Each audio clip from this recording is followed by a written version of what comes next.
Okay. Oh no, Earl. Oh no, Earl.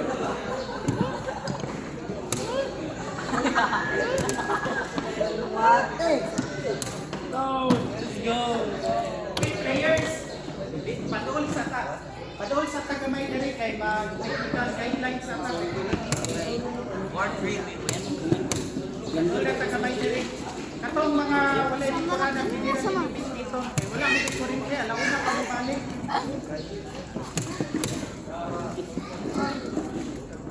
Sige, so dirita sa tournament rules.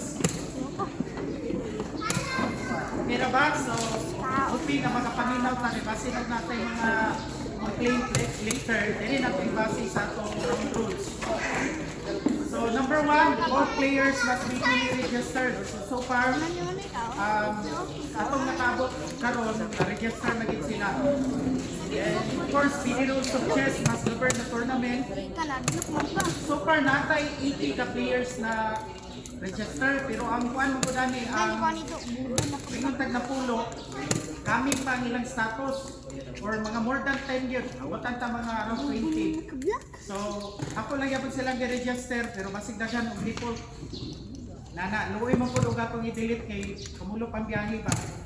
Ang atong number of rounds ani supposedly 7 rounds from top pero nilapas mo to 60. So, atong 8 rounds. Okay na ba?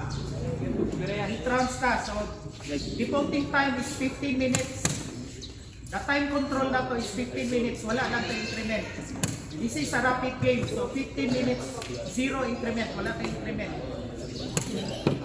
Then, calling prices. As advertised, wala ito prices plus medal. Wala tayo cooling, meaning wala sharing prices. Tie-break system will apply. So kung example, tulong mo kabuk naka 7 points, atong basihan ang final ranking based on the tie-break. So first is direct encounter. Ang direct encounter, ay ara siya may tabok at only 2 players have received number of points. Pero pag more than 2, ang tie-break direct encounter will not apply. Second is bukols. Then third is bukols +1 or the median bukols. Then fourth is Sonenberger.